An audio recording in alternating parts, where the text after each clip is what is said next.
What's going on, guys? Welcome back to my channel. My name is Anthony and this is Watch With Me. Today we have what I would consider a very cool topic. We're going to do Patek Philippe alternatives. As you know, or maybe you don't know if you're just coming across this video, I work in the industry and I am getting so tired of people asking for the same 5 watches. So what I started doing is kind of thinking outside the box and thinking about what I would rather have if I had that money. So before we get into that, of course, a wristwatch check. Today I am wearing my Rolex Daytona 16528 Zenith movement. You know what? I purchased this I think about 2 years ago now, and it was right before the Paul Newman Daytona auction, and I had a feeling before I purchased this that there was a lot of room for it to go up in value. Not why I purchased it, just part of the perk. But yeah, purchased it over 2 years ago, and I absolutely love it. But enough of my watch, let's get into the topic. So, of course, number one, we have the 5711. Unbelievable watch, an iconic design, very much 70s, designed by, obviously, invented by Girard-Perregaux in 1974. So, just a few years after, obviously, the 1972 Royal Oak. It's an iconic watch, but it is extremely hard to come by. And at $30,000, you would think that it's not an obtainable watch for most, but because of the premium that it's selling for in the secondary market, you know, around $65,000, everyone wants one. So what can you get instead of that watch? Well, a watch that I personally love that actually has real history and it's tied to the Nautilus and the Royal Oak is the IWC Ingenieur. Now, if you have a little bit more money to spend, you can go with something a bit more vintage that's paying closer homage to the original Ingenieur that Girard-Perregaux designed.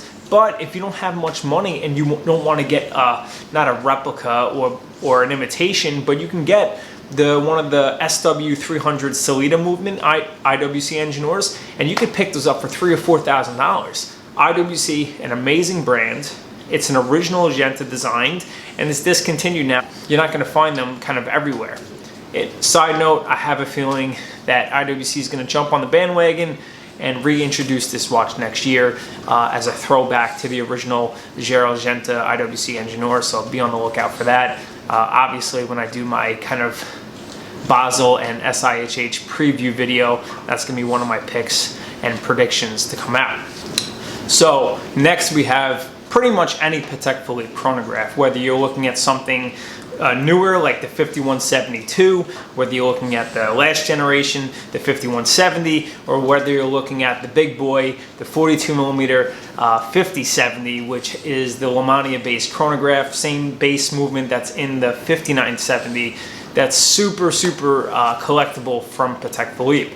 Now, these watches, whether you're buying them new or pre-owned, some are a little bit more collectible than others, but rule of thumb, you're going to be spending around $50,000 for this watch, and that's best case scenario if you're going with a 5170 white gold white dial. It's not as sought after. That's pretty much what you're looking at spending, unless you're going newer or you're going with like the 5070. Then you're spending in excess of 6 figures. So this next watch, I almost don't even want to tell anyone about it because there's not many out there. I'm really close to purchasing it for my next watch.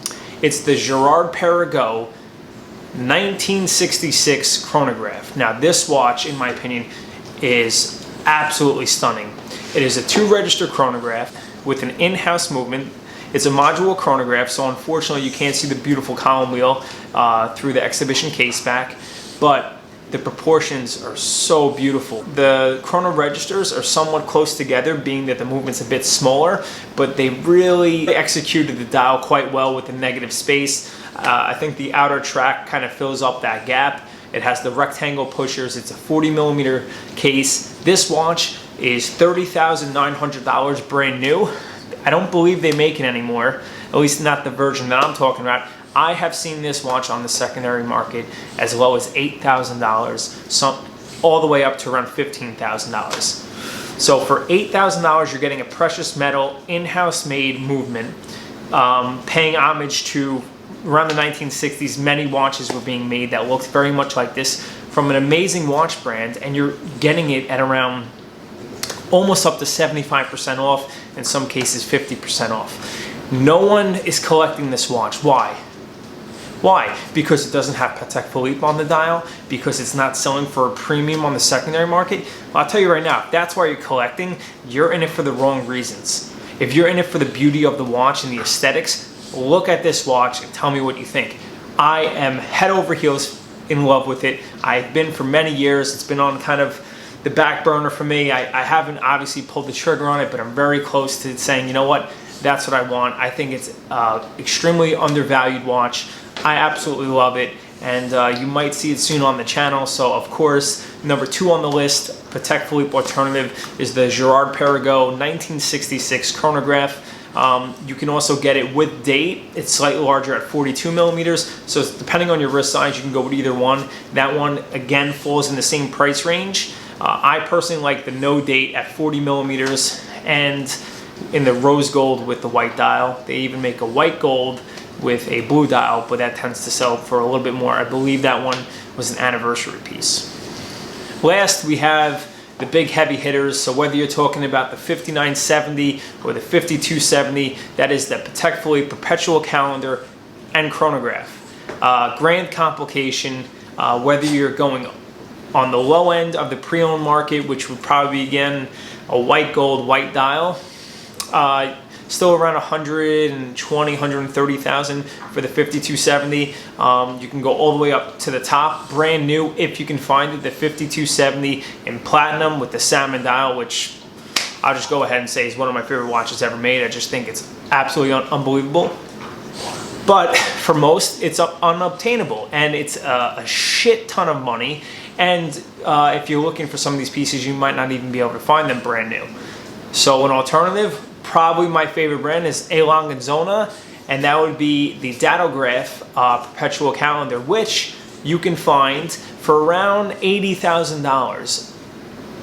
Hands down, correct me if you think I'm wrong, I think the watch is finished much better. I think the movement has this three-dimensional feel. It goes so deep into the watch that you can see almost every angle. The balance cock is always hand engraved, and they're all unique. Even the likes of Philippe before, which is arguably one of the greatest watchmakers in the world to have ever existed, went ahead and said that this watch and this movement is by far better finishing and better design than most chronographs on the market today.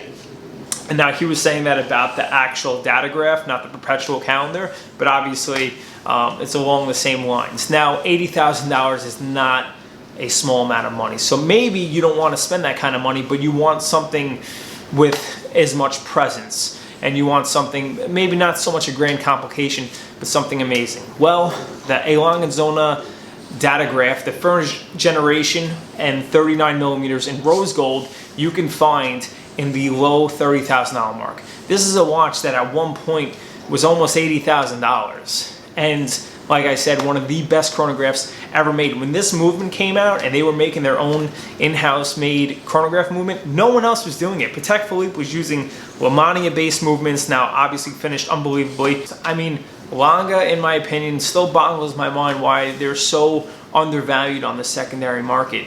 They don't make many watches. All the movements are untreated German silver, and they're just absolutely beautiful.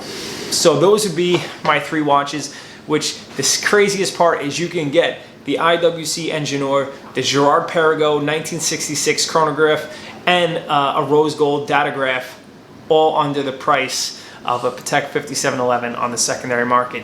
Just let that sink in for a moment. But that's gonna be it, guys. Let me know what you think of my 3 choices, and do me a favor, leave a comment down below. What's 3 watches that you guys would choose against those 3 Patek Philippes? I hope you enjoyed the video. This is just my opinion. It's not gospel. I'm not saying because I'm in the industry this is fact. It's just my thoughts. I hope you guys enjoyed the video, and until next time, guys, take it easy.